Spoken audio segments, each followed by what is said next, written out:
안녕하세요. 저는 딸을 하나 둔 30대 초반의 돌싱녀입니다. 저도 제가 이렇게 이른 나이에 이혼을 하고 이렇게 사연을 올리게 될 줄은 몰랐죠. 제가 남편과 결혼을 하게 된 결정적인 원인은 속도 위반에 있었습니다. 남편과 저는 소개팅으로 만난 사이였어요. 서로 말이 잘 통하고 개그 코드도 맞았기에 저희는 금방 친해졌고 사귀게 되었죠. 사실 그 당시에는 결혼까지 생각한 건 아니었어요. 그러기엔 제가 너무 어렸으니까요. 그런데 크리스마스 날에 둘 다 술을 마시고 실수를 한 거죠. 그렇게 딸아이가 생겨서 결혼을 하게 된 거였어요. 그래도 사랑하지 않는 사람은 아니었고 언젠가는 결혼을 해야 하는데 그날이 일찍 온 것뿐이라고 저를 다독이며 결혼의 앞날이 반짝이기만을 기대했어요. 그런데 시모와 만난 날에는 그 기대가 푹 꺾이더라고요. 저를 보는 시선이 쎄하더라고요. 같이 밥을 먹는 자리에서 남편이 잠깐 볼일 보러 나가자 제게 듣고 있기 힘든 말을 쏟아내더라고요. 너 같은 게 언감생신 내 아들을 넘보다니 분수를 모른다며 애가 져서 결혼하면서 네가 우리 아들 앞길 막은 거다라고 엄청난 악담을 하셨죠. 그때 이 결혼에 대해 다시 생각해봤어야 했는데 이미 생긴 아이에게 아빠 없이 자라게 하는 건 너무 가혹하다는 생각으로 참고 견뎠어요. 결국 시모의 혹독한 소리에 저는 결혼과 관련된 모든 것을 조금도 모자람 없이 해내야 했어요. 제 돈으로 혼수를 들이면서 집을 마련하는 것조차 제 돈을 보태야 했어요. 그러나 그 뒤에도 시모의 괴롭힘은 멈추질 않았어요. 그리고 저도 점점 나이가 먹어가면서 참는 게 능사가 아니라는 걸 배워가고 있었어요. 제가 저를 무시하고 매도하는 시모와 처음으로 싸운 건 결혼 3년 만의 일이었어요. 명절 전날 전을 굽기 위해 시댁으로 갔던 저는 여느 해와 다름없이 뜨거운 불 앞에 앉아 혼자 전을 굽고 있었어요. 시모는 앉아서 TV를 보고 있었고요. 남편은 그 자리에 아예 없었죠. 그런 제게 회사에서 전화가 왔더라고요. 전화를 받았더니 급하게 해결해야 할 일이 생겼다며 제게 잠깐만 회사에 나왔다 가라고 하더군요. 안 될 것 같다고 이야기했지만 사안을 들어보니 제가 관여된 일이라 어쩔 수 없이 직접 가야 하는 상황이 되었어요. 결국 저는 시모에게 죄송하다고 몇 번이나 이야기하고 회사를 다녀왔어요. 늦은 오전에 갔다가 그래도 오후 3시 이전에 시댁에 돌아왔어요. 저 나름대로 빨리 왔다고 생각하며 조심스럽게 시모에게 말을 걸었죠. 어머님, 저 왔어요. 죄송해요. 남은 건 제가 할 테니까 가서 쉬세요. 그렇지만 정작 부엌 상태를 보니 시모가 한 일은 아무것도 없었어요. 제가 일하고 있는 동안 시모는 여전히 TV를 보며 쉬고 계셨던 거죠. 그래도 일찍 와서 제가 시간 내에 다 할 수 있을 것 같아 다행이라고 생각하고 있었는데 시모가 거실 소파에 앉아 한숨을 푹푹 쉬며 이렇게 말하더라고요. 정말 못 배워먹은 애들은 어딜 가도 티가 나네. 우리 정환이가 옛날에 사귀던 애는 싹싹하고 경우가 바르던데. 인물이면 인물, 집안이면 집안, 성품이면 성품. 뭐 하나 빠지는 구석이 없던 애를 놔두고 어떻게 이 집안에 저런 애가 며느리로 들어와서는 얼굴이 못생겼으면 일이라도 잘해야지. 이도저도 아닌 저런 애를 데려와 갖고는. 저는 그 말에 머리가 지끈거리는 걸 느꼈어요. 하루 이틀 일도 아니고 매번 남편의 전 여자친구 이야기를 하시니 이제는 귀에 딱지가 앉을 지경이었거든요. 결혼하고 3년간 내 말을 다 듣고 있었으면서도 꿋꿋하게 아들 옆에 붙어있는 걸 보니 뻔뻔하고 징그럽기까지 하니 원. 어떻게 여자애가 피임도 안 하고 조신하지 못하게 남자를 꼬시는 거야?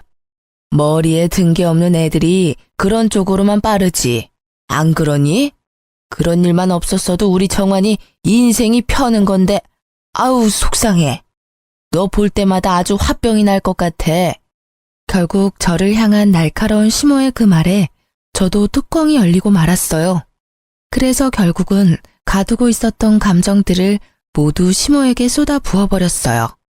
어머님, 말씀이 좀 지나치시네요. 아니, 애는 혼자 가져요? 제가 싫다는 남자 꼬셨다 하더라도 지도 마음이 동했으니까 애가 생긴 거잖아요. 그럼 아들 탓도 하셔야지. 왜 제 탓만 하시는 거예요? 피임을 저만 하면 뭐예요? 어머님 아들도 피임을 안 했으니 애가 생기겠죠. 애가 생겨서 결혼한 게 그렇게 화날 일이시면 저 말고 정환 씨한테 가서 따지세요. 정환 씨한테는 한마디도 못하면서 제가 만만하니까 저만 잡는 거잖아요. 그리고 정환 씨 옛날 여친이 얼마나 대단했는지는 모르겠지만 지금 정환 씨랑 살고 있는 거 저예요. 어머니 옆에서 그 모진 소리 들어가며 명절 생신 제사 다 챙기는 건 저라고요. 어머 얘 좀 봐. 네가 감히 나한테 따진 거니? 하늘 같은 시어미한테 지금 말 대답한 거야? 이거 봐. 교양이 없으니 이런 막대 먹은 소리가 나오지. 네가 진짜 배운 게 있으면 어른한테 그런 소리 하겠니? 정말 기가 막혀서 이런 것도 며느리라고 교육을 해야 하는 나는 무슨 잘못이니? 그리고 여자가 마음 먹고 덤비면 안 넘어갈 남자가 어딨어. 애만 안 생겼어도. 어머님은 교양이 있으셔서 당신 아들의 딸 낳아준 며느리한테 그런 말 하는 거였어요. 말대답이 아니라 이제까지 못한 바른 말 한 겁니다. 저를 며느리로 대하고 싶지 않으시면 그렇게 하세요. 저도 시어머니로 모시지 않을 테니까. 그리고 제가 애 생겨서 결혼한 거에 반감 가지신 것 같으니까 제 딸은 이제 앞으로 어머님께 보여드리지 않을게요. 도대체 애가 무슨 잘못이에요? 전 제 딸 그런 소리 들으면서 자라게 둘 생각 없으니까. 결국 굽고 있던 전을 던져버리고 저는 딸과 친정으로 돌아갔어요. 명절 전날 친정에 온 저를 보고 친정 부모님은 모두 놀라셨지만 화가 나 씩씩거리는 제 모습에 크게 뭐라 하진 않으셨어요. 그도 그럴 것이 두 분은 제 성격을 잘 아시잖아요. 웬만하면 터지지 않는 제 분노가 터져버린 걸 보고는 분명히 무슨 일이 크게 벌어졌다고 생각하셨겠죠. 그리고 그날 저녁 남편이 전화가 왔더라고요.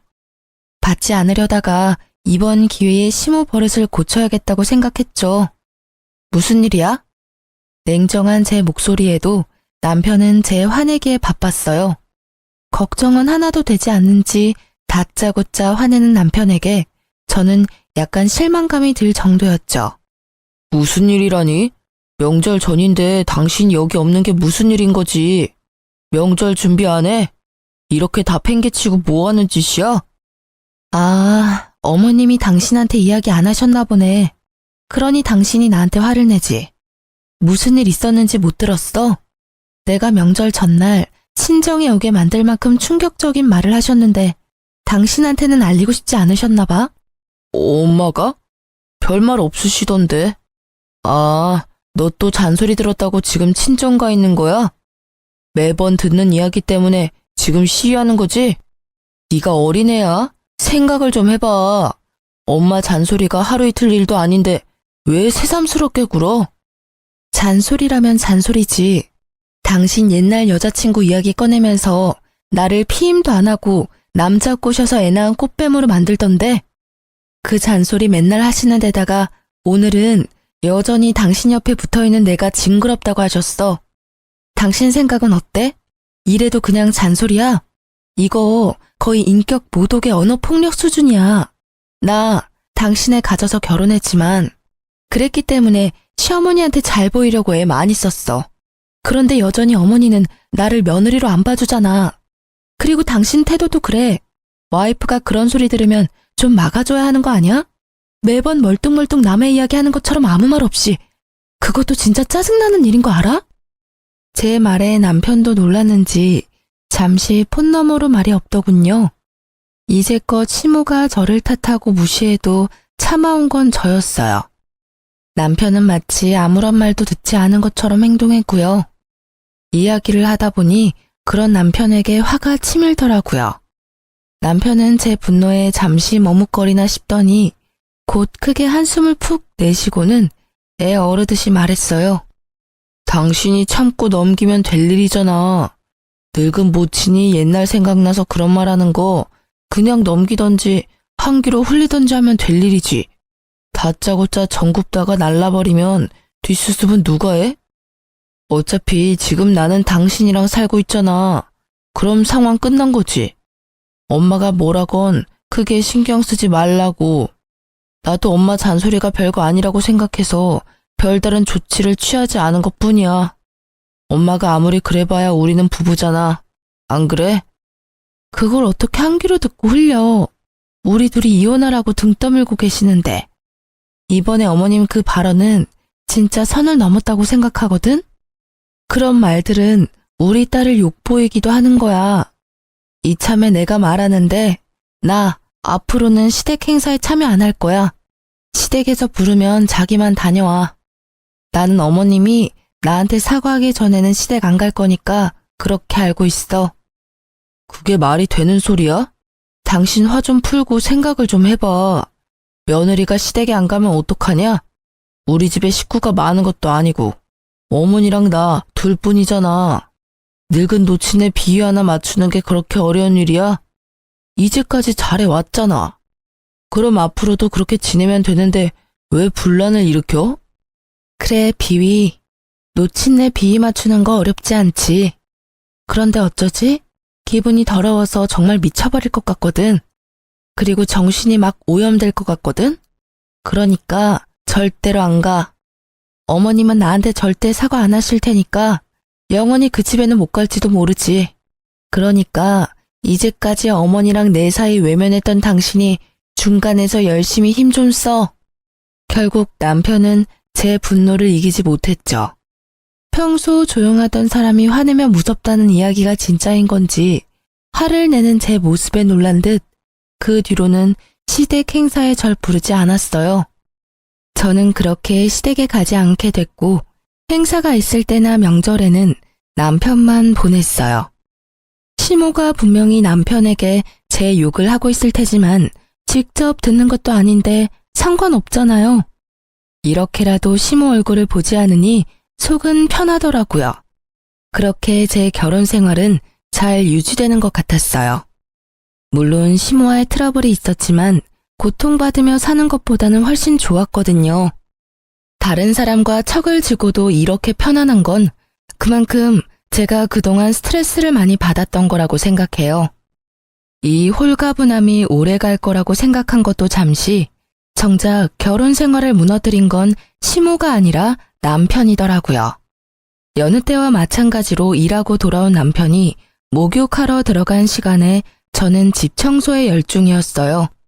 그리고 마지막으로 청소하려고 들어간 드레스룸 정중앙에 검은색의 작은 카드 지갑이 떨어져 있는 걸 발견했죠. 그걸 주워들었는데 약간 이상하더라고요. 납작해야 할 카드 지갑이 울퉁불퉁했어요. 카드 수납칸에 카드가 아닌 다른 게 들어가 있는 것처럼 보였거든요. 이상한 마음에 슬쩍 보았더니 웬 목걸이가 들어가 있더라고요. 그걸 꺼내서 손에 담아보니 한눈에 봐도 고가인 목걸이가 반짝거리더라고요. 그걸 이리저리 둘러보는데 남편이 마침 욕실에서 나오더라고요. 자기, 이거 뭐야? 목걸이가 자기 지갑 안에 있던데? 뭐야, 갑자기 남의 지갑을 봐. 사생활 침해인 거 몰라? 제 모습을 본 남편은 마치 유령이라도 본 것처럼 기겁을 해서는 제게 달려와 목걸이와 카드 지갑을 낚아채 가더라고요. 왜 그렇게 격하게 반응해? 뭐 수상한 물건이야?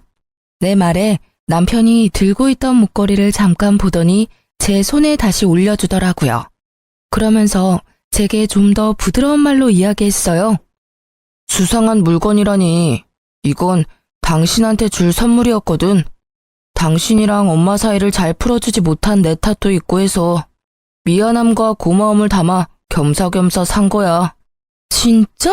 내 거라고? 너무 예쁘다. 고마워, 여보. 난 기념일도 아닌데 무슨 일로 이런 걸 샀나 했어. 자기도 이제야 내가 얼마나 힘들었는지 알았나 보네. 봐, 시댁에 혼자 다니니까 힘들지? 정말 비싸 보인다. 얼마 정도였어? 그리고 보증서는 없어? 많이 비싼 건 아니야. 그래도 싸지는 않지. 당신한테 주는 건데 너무 싸구려는 좀 그렇잖아. 그리고 케이스랑 보증서는 차 안에 있어.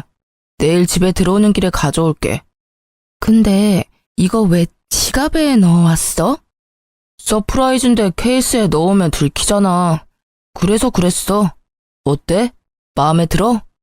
당연히 마음에 들지. 결혼식 이후로 장신구는 처음 받아보니까 너무 좋다. 이거 받으니까 이제까지 있었던 일들이 다 풀리는 것 같아. 고마워요. 남편은 뜨뜨미지근한 모습이었지만 이때 저는 기쁨으로 가득 차서 그런 의심은 날아가 버렸죠. 지금 생각해보면 서프라이즈가 들켜서 아쉬운 모습이 아니란 걸 금방 알아챘을 텐데 말이죠. 이때는 정말 기쁨과 고마움으로 머리가 가득 찼었어요. 그래서 그 작은 위화감을 느끼지 못했던 것인지도 모르죠. 너무 예쁘게 반짝거린다. 앞으로 일하러 갈 때마다 착용해야지. 소중히 여길게. 고마워. 그렇게 즐거운 마음으로 목걸이를 받고 한동안 저는 붕 뜬 기분으로 지냈어요. 그 뒤 계속 이어진 남편의 야근에도 잔소리 한번 하지 않고 저녁마다 야식을 만들어 기다렸어요. 그렇게 며칠이 지났을까요? 바람이 많이 부는 날 거추장스럽게 날리는 머리카락을 정리하려 신경질적으로 머리카락을 확 넘기는데 통증이 확 느껴지더라고요.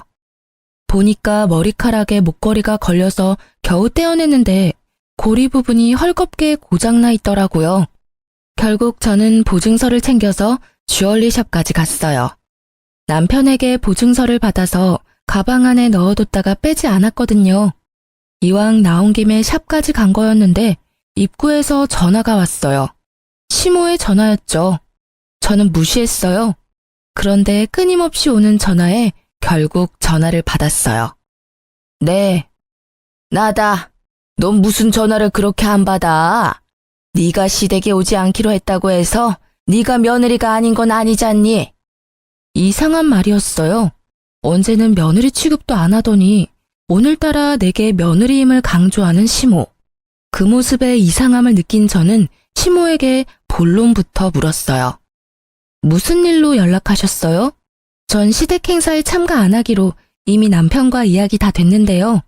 일 있으신 거면 정환 씨한테 전화하세요. 그런 것 때문에 전화한 거 아니다. 내가 병원에 다녀왔다가 신장이 안 좋다는 이야기를 들었어. 무리를 하면 안 된다고 의사가 신신당부를 하더라. 내가 너 그동안 아나무인으로 군 거 다 용서해 줄 테니 집에 와서 집안일 좀 도와. 합가하라는 건 아니니까 저녁이나 낮에 시간 날 때 와서 집에 와서 청소도 하고 빨래도 하고 반찬도 좀 해놓고 가거라. 내가 다 하려니 영 무리가 돼서 힘이 딸려. 그 이야기를 듣는데 머리가 띵하더라고요. 아니, 나가라고, 이혼하라고 그렇게 난리칠 때는 언제고 본인 몸 아프다고 이제 와서 며느리 노릇하라니. 어이없는 자기중심적 사고에 저는 더 싸늘해졌어요. 남편이랑 상의해 볼게요. 우리도 맞벌이고 경제적인 부분에서 저 혼자 결정하는 건 아닌 것 같아서요. 그리고 육아도 도맡아 하는 저한테 그런 집안일 시키는 건 너무 하시는 거 아니에요? 필요한 거 있으면 정환 씨한테 말씀하세요. 정환이는 내가 아픈 거 몰라. 꼭 바쁜 애를 그렇게 귀찮게 해야겠니? 너야 며느리니까 당연히 내 수발 드는 건 당연한 거고. 내가 다 용서해준다고 하는데도 왜 이렇게 딱딱하게 구는 거니? 정말 하나부터 열까지 정이 안 가는 애야. 정이 안 가시면 부르지를 마세요. 기껏 전화해서는 또 이런 이야기 하시려고 한 거면 끊을게요. 그리고 집안일 해주실 분 찾는 거면 차라리 돈 주고 가사 도우미님을 부르세요. 그게 훨씬 어머니한테 도움될 것 같으니까요. 폰 너머로 뭐라 떠드는 시모의 말을 무시하고 전화를 끄는 저는 신경질적으로 남편에게 전화를 걸었어요. 몇 통이나 걸었는데 받지 않더군요. 결국 알아서 전화 오겠지 하는 마음으로 일단 목걸이부터 고치기 위해 주얼리샵으로 들어갔어요. 저는 목걸이를 보여주며 수리를 맡기려고 한다고 직원에게 말했어요. 그런데 갑자기 그 직원이 목걸이를 유심히 보더니 나를 불손한 눈빛으로 바라보기 시작하더라고요. 죄송하지만 고객님, 이 목걸이 직접 사신 거 아니시죠? 이거 어디서 가져오신 거예요? 본인 물건 아니지 않아요? 네? 그게 무슨 말이에요? 그건 제가 남편에게 받은 제 목걸이예요. 보증서도 있는데 보여드릴까요? 거짓말하시면 문제가 더 커지세요. 똑바로 말씀해 주세요. 이거 본인 거 아니시죠? 갑자기 도둑 취급받은 저는 당황하며 보증서를 꺼내 보여줬어요. 보증서를 보던 직원은 눈에 띄게 당황하더라고요. 보증서 때문이 아니라 제가 말한 남편이라는 말을 듣고서요. 진짜가 맞는지 확인해 보세요. 이걸 사러 왔단 사람 얼굴도 보여드릴 수 있어요. 그럼 누가 산 건지 확인이 되겠죠? 여차하면 남편 불러와도 상관없고요. 직접 사왔다고 했으니 CCTV도 있을 거고. 제 말에 직원의 얼굴이 갑자기 사색이 되더라고요. 처음엔 그 모습이 저를 도둑으로 몰아서 그런 거라고 생각했어요. 죄송해요. 제가 착각했나 봐요. 그런데 그런 것 치고는 처음에 직원이 너무 과하게 아는 척한 게 신경이 쓰이더라고요. 아니요, 착각한 거 아닌 것 같은데. 분명히 목걸이 보더니 바로 저한테 제 거 아니라고 하셨어요. 이 물건이 여러 개 팔렸을 텐데 어째서 저한테 콕 집어 그런 말 하셨어요? 대답 여하에 따라 여기 본사의 직원분 행동에 대해 불만 제기할 거예요. 거의 협박이나 다름없는 제 말에 직원은 울상을 지으며 자기가 알고 있는 걸 실토했죠. 죄송해요. 사실은 그 목걸이 뒤에 작게 이니셜이 되어 있는데 제 친구가 선물 받았을 때 새긴 거랑 똑같아서. 저는 쎄한 마음에 목걸이 뒤쪽을 살펴봤어요. 그랬더니 아주 작게 이니셜이 되어 있더라고요. 그런데 제 남편 이름, 제 이름의 이니셜이 아니었어요. 거기 새겨진 날짜도 저희 기념일이 아니었고요. 그런데 그 이니셜을 보니 딱 하나 기억이 나더라고요. 그 이니셜과 똑같은 이니셜을 가진 남편의 전 여친이. 저는 황급히 폰을 꺼내 남편 사진을 보여주며 말했어요. 이 목걸이 산 사람이 이 남자가 맞나요? 직원이 고개를 끄덕이자 저는 머리로 순식간에 열이 오르는 것을 느낄 수 있었어요. 온몸이 부들부들 떨렸죠. 배신감과 분노로요. 전 여친과 여태껏 만나고 있으면서 나를 속인 남편이나 아프다는 이유로 며느리 취급도 안 하던 내게 이제와 며느리 노릇하라며 식모처럼 부리려고 하는 시모까지, 이 시댁에 있는 인간들에게 한 줌 남아있던 미운 정까지 뚝 떨어졌거든요. 그 자리에 있는 직원들이 불쌍한 사람처럼 나를 보는데 어찌나 부끄럽던지. 저는 그 자리에서 결심했어요. 그 집안과 인연을 끊겠다고요. 그날 저녁 저는 남편을 기다리고 있었어요. 그런데 남편은 밤늦도록 들어오지 않더군요. 자정이 되자 메시지가 하나 오더라고요. 오늘 본가에서 잘 거야. 라는 문자. 감이 올 수밖에 없었어요. 지가 바람피는 걸 내가 알았다는 걸 알고는 피한 거예요. 그 직원이 상간녀의 친구였으니 바로 이야기해줬겠죠. 저는 남편의 행동이 너무나 괘씸해서 참을 수 없었어요. 이런 일이 생겼다면 제게 찾아와 울고 불고 싹싹 빌어도 용서해 줄까 말까인데 아예 상종을 하지 않겠다는 그 생각이 열받았어요. 어차피 인연 끊는 거 이 남자 아니라 시댁에 이야기하면 될 것 같아서 다음날 아침이 되자마자 저는 시댁으로 찾아갔어요. 그런데 시댁으로 가니 시모는 제가 본인 병수발 들러온 줄 알더라고요. 예, 잘 왔다. 아무리 성격 나쁘고 배운 게 없어도 며느리는 며느리지. 시모가 아프다는데 이렇게 달려와야 하는 게 당연한 거 아니니? 죄송한데 그건 거절해야겠어요. 혹시 어머님도 알고 계셨나요? 그이가 바람 피우고 있는 거. 뭐? 그게 갑자기 무슨 소리니? 걔가 바람을 피워? 에이, 설마. 설사 걔가 바람을 피웠다 해도 그건 너한테 문제가 있어서 그런 거겠지. 우리 아들은 절대 그럴 사람 아니야. 어쩌면 이렇게 아들 사랑이 대쪽 같은지. 지 아들놈이 바람을 폈어도 원인 제공자는 너다 라고 말하는 게 참 얄밉고 꼴보기 싫더라고요. 그래요? 근데 벌써 확인 다 했어요. 저는 다른 건 참아도 외도는 못 참아요. 그 사람이 바람을 피워서 이미 우리 집은 끝났어요. 그 말은 어머님 간병을 해줘야 할 이유가 없다는 뜻이기도 하고요. 예, 너 잘 알아본 거 맞니? 본인한테 확인도 안 하고 나한테 와서 그렇게 이야기해도. 확인은 이미 끝났고 저는 이혼할 생각이에요. 어제 이야기하려고 했는데 집에 안 들어왔더라고요. 시댁에서 잔다고 하던데. 어제 이곳에도 안 온 걸 보면 누구랑 있는지는 답이 나오네요. 여기 오면 있을 줄 알았는데. 당사자가 없으니 대리인에게 말씀드리는 거예요. 그래도 넌 아직까지 법적으로 내 며느리야. 아직 이혼 도장 찍지 않았으니 네가 내게 성의를 다해야 하는 건 변함없어. 어머님, 저 같은 걸로 만족하시겠어요?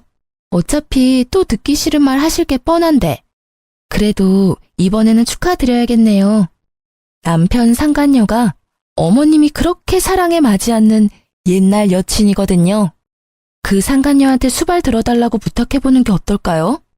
저같이 뻔뻔하고 교양 없는 며느리보다야 낫지 않겠어요? 저는 시모에게 최대한 빈정거리고는 집으로 돌아왔어요. 그리고 그날 저녁이 되니 남편이 거들먹거리며 집으로 돌아오더군요. 그 모습이 당당하기 짝이 없어서 부하가 치밀었어요. 기분 좋아 보이네? 어머님한테 이야기 들었어? 이혼하고 싶다고 전해드렸는데 그 이야기 듣고 이렇게 즐거운가 봐.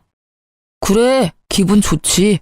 드디어 당신이 당신 입으로 헤어지자고 말해줬잖아. 이걸 얼마나 기다렸는데. 얼마나 만났어, 그 여자? 설마 결혼 전부터 계속 만난 건 아니지? 계속 만났어. 틈만 나면 계속. 당신이랑은 잠깐의 실수였다고. 진짜 방해꾼이 따로 없었지. 걔가 나한테 하는 거 보면 당신은 걔 발끝도 못 따라와. 나를 얼마나 헌신적으로 대하는지 모를 거다. 게다가 집도 부자야. 당신하고 헤어진다 한들 그 집 재력만 있으면 나는 팔자 피는 거라고. 최악이네. 그 상간녀도 당신이 이런 생각하고 있는 거 알고 있어? 모르겠지. 알면 어떻게 만나. 호구될 거 뻔히 알면서 만나느니 헤어지겠지. 그래, 이혼하자. 그렇게 하는 게 더 정리가 빠르겠어. 그런데 네 입으로 결혼 기간 동안 상간녀 만났다고 말했으니 이번 이혼의 유책 배우자는 당신인 거 확실해졌네? 방해꾼은 사라져 줄 테니까 위자료나 넉넉히 준비해놔. 나는 내가 당한 정신적 고통까지 싹 다 위자료 받을 거니까. 아, 그리고 이 집 마련할 때 든 내 돈이랑 친권 양육권은 당연히 내가 가져올 테니 양육비까지 마련해야 하는 거 알지? 잘 됐네. 돈 많은 여친 둬서 이혼할 때도 편하겠어. 그런다고 내가 무서워할 줄 아냐? 난 상관없어. 어차피 그 돈 마련하는 건 이제 어렵지도 않으니까. 근데 이혼하기 전까지는 우리 엄마 집에서 일 좀 해. 이혼하면 상관없는 남이지만 지금은 어차피 당신은 우리 집안 며느리라고. 며느리로서 도리는 해야지. 역겨운 표정으로 말하는 남편놈의 싸대기를 한 대 쳐주고 싶었지만 참았어요. 그리고 웃으면서 그렇게 이야기해줬죠. 당신의 불륜도 이혼 사유지만 시어머니의 막말과 언어폭력도 이혼 사유 중에 하나거든? 나한테는 그걸 거부할 권리도 있어. 나도 바보가 아니야. 이제까지 어머님이 하시는 말 그냥 곱게 듣고 넘긴 줄 알았어? 녹음 다 해놨으니까 나는 이제 그쪽에 볼 일 없어. 사랑하는 네 여친한테 네 엄마 병수발 시키던지. 곱게 자란 여친이 그걸 할 수 있을지는 모르겠지만 뭐 알아서 잘들 하겠지. 남편은 제 말에 입을 꾹 닫더라고요. 더 이상 시모 병수발 들라는 미친 소리는 안 하겠지 싶었죠. 그리고 이후 남편과는 합의가 아닌 소송을 하게 됐어요. 저는 상간녀 소송을 위해 남편의 전 여친을 찾아갔어요. 확실히 예쁘더라고요. 그런데 온몸을 명품으로 휘감고 있었어요. 그 여자도 과시욕이 보통이 아니더라고요. 그리고 그런 그녀의 모습을 보니 이 여자가 남편과 시댁의 돈 보고 불륜을 저지르고 있었구나 예상이 갔어요. 사실 시부가 살아있을 때 시댁은 소위 말하는 잘 사는 집안이었거든요. 그렇지만 사업하시던 시부가 죽고는 가세가 많이 기울었고 사업하며 진 빚을 갚느라 예전만큼 좋지 않아요. 그냥 중산층 정도일 뿐이거든요. 그런데 그 여자는 그것도 모른 채 저한테 주저리 말하더군요. 현명한 결정 고마워요. 어차피 오빠가 저를 잊지 못해서 제게 돌아올 건 기정사실이었을 테니까요. 당신과의 사이에 애가 생기지 않았으면 저와 결혼했을 거예요. 물론 그 시기에 제가 오빠와 헤어져 있긴 했지만 마음까지 헤어진 건 아니었거든요. 제가 오빠와 사귄 게 먼저였으니까 그쪽 분이 저한테는 불륜녀나 다름없는 상황이었거든요. 애가 생기지 않았다면 오빠도 저를 떠나지 않았을 테고 말이에요. 그럼 당신도 애 가지지 그랬어요. 그랬으면 당신한테 돌아가고 내가 버림받았을지도 모르는데 왜 그렇게 안 했는지 궁금하네요. 그때는 별로 그렇게 좋아하지 않았나 보죠? 뭐 어쨌든 이런 말 들으려고 만나자고 한 건 아니고 상간녀 소송할 거니까 그렇게 알고 있으세요. 위자료 준비 잘 하시고요. 그래도 집이 잘 사는 것 같아 다행이네요. 온통 명품이라 위자료 못 받을 걱정은 안 해도 될 것 같아요. 어차피 그 위자료도 제가 내는 거 아닌데요. 전 어차피 그만한 돈도 없어요. 오빠가 다 내줄 거예요. 제가 뭐 때문에 오빠랑 결혼하는 건데요. 오빠가 다 알아서 한다고 했으니 제가 신경 써야 할 일은 없는 거죠. 이렇게 만나자고 한 것도 의미 없는 일이지만 그래도 전 와이프인데 인사 정도는 해야 할 것 같아서. 이야기를 들으니 남편을 봉으로 삼으려고 결혼하는 게 한눈에 보이더라고요. 그 오빠는 당신한테서 돈 뜯어내서 위자료 주려고 생각하고 있는데 이 말을 꺼내지 않으려고 얼마나 참았는지 모르죠? 제 발로 죽을 자리 찾아가는 상간녀를 제가 말릴 필요가 있나요? 그냥 제 꾀에 제가 넘어가는 걸 감상하는 게 더 재밌잖아요. 그래서 저는 한껏 웃어줬어요. 상간녀는 제가 괜히 허세 부린다고 생각한 건지 코웃음을 치며 저를 비웃더라고요. 그 모습이 어찌나 가소로운지 하마터면 다 말해줄 뻔했어요. 그치만 그러면 이 여자한테 복수할 수 없을 테니 시댁 상황에 대해서는 함구했어요. 결국 이혼하면서 저는 전 남편에게 위자료를 왕창 뜯어오게 됐어요. 결정이 났거든요. 위자료 결정되자마자 두 사람은 냉큼 혼인신고부터 올렸더라고요. 우습게도 서로의 경제적인 상황도 모르면서 빨리 혼인해서 법적으로 맺어져야 상대방이 자신의 위자료를 내줄 거라고 생각했던 것 같더라고요. 서로가 빈털털인 줄도 모르고서는 한두 달 동안 카톡 프로필에 달달함 가득에 매일매일 새로운 프로필이 올라오더니 그 뒤부터는 아예 프로필이 각자 독사진으로 바뀌더라고요. 이때쯤 되니 두 사람 관계가 그리 순탄치는 않구나 하는 예감이 들었어요. 그리고 그 예감의 쐐기를 박는 게 전 시모의 연락 때문이었어요. 몇 번을 전화해서 한 번만 만나자고 사정을 하길래 한 번 만나주겠다고 하고 집 근처로 불렀죠.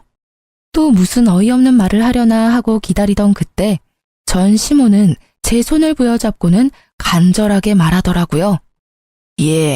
며느라가, 너 우리 아들이랑 제발 다시 합치면 안 되겠니?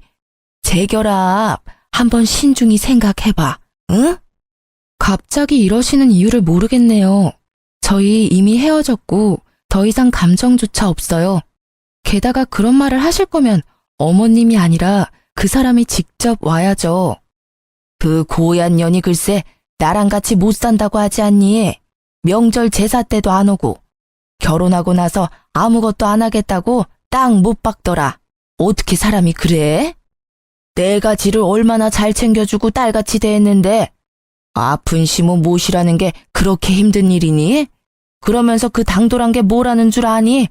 나를 모시고 살 거였으면 우리 아들이랑 애초에 결혼 안 했을 거라고 하더라.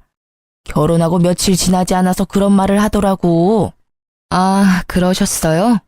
그치만 어머님이 그 상간녀를 무척 좋아하셨으니까 다 이해하시고 넘어가셔야죠. 저한테도 누누이 말씀하셨잖아요. 그 상간녀가 얼마나 싹싹하고 야무진지. 그리고 그걸 저한테 와서 호소할 일은 아니지 않나요? 아드님한테 가서 말씀하세요. 아들? 그놈도 매 한 가지야. 내가 몇 번 집에 일하러 오라고 했다고 아들한테 일러 바쳤는지 화가 나서 나한테 전화해서는 엄마네 집에 안 오겠다고 소리치고 끊더라고. 여자 치마폭에서 놀아나는 못난 놈 같으니 그러면서 그 뒤로는 아예 연락도 없고 찾아오지도 않아. 그것만 하면 다행이게. 얼마 전에 아들놈이 혼자 집에 짐을 싸들고 왔길래 왜 왔냐고 물었더니 그 도둑년이 도망갔다고 하더라고. 그러면서 대출받아서 산 집도 그년이 팔아먹어서 결국에는 빚만 남았다고. 전 시모는 속에서 열불이 나는지 그 이야기를 하는 내내 탁자 위에 있던 찬물을 벌컥벌컥 들이키더군요. 그 이야기를 듣는 저는 그냥 웃겼어요. 저랑 헤어지고 잘 살 거라며 떵떵거리던 남편이 어떤 꼴로 지내는지 알게 되니 너무 유쾌하더라고요. 웃긴 건 시모와 전 남편도 그 상간녀를 봉으로 생각했는데 상간녀가 먼저 그걸 캐치하고 초스피드로 배신을 했다는 점이었죠. 그렇게 중내만에 할 때는 언제고 돈 하나에 이렇게 1년도 안 돼서 찢어지는 부부라니. 시모가 계속 끈질기게 저와 전 남편의 재결합을 요구하자 제가 시모에게 딱 잘라 말해줬어요. 상간녀가 좋다고 할 때는 언제고 이제 와서 이러세요? 그런 말씀하실 거면 여기서 헤어지는 게 좋겠네요. 저는 아직도 어머님이 저한테 하신 인격 모독 같은 말들을 다 기억하고 있기 때문에 지금 이렇게 얼굴 보는 것도 사실은 힘들거든요. 그러니까 저는 이만 가볼게요. 그럼. 아이고, 얘야, 나 좀 봐라, 어? 늙은 시모가 배지도 않아?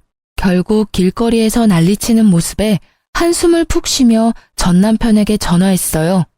예상과는 달리 한 번에 전화를 받는 남편놈에게 말했어요. 당신 어머니 우리 집 근처에 계시거든? 와서 모시고 가. 안 데리고 가면 나 경찰에 신고할 거야. 결국 전 남편이 시모를 모시러 왔더군요. 크게 변한 건 없지만 초췌한 모습이더라고요. 꼴 좋다 싶더라고요. 나랑 헤어지자고 큰 소리 뻥뻥 칠 때는 그렇게 좋아 죽더니 곧 죽어갈 것 같은 모습을 보니 오히려 웃겼어요. 저기, 엄마는 내가 데려갈게. 그리고 당신 아직도 혼자면 우리 다시 시작해볼 생각은 없어? 뭐? 이제 와서 무슨 소리야? 우리 이미 다 끝났어. 아니 왜 나한테 이러는 건데? 이해가 안 가. 그 상간녀랑 잘 살겠다며 나한테는 이혼해줘서 고맙다더니 왜 이제 와서 후회야? 나도 잘 살 줄 알았지. 그런데 우리가 살던 집이 당신이랑 내가 돈을 반씩 부담해서 산 거라 재산 분할할 때 돌려줘야 한다고 하니까 그 뒤부터 사람이 바뀌더라고.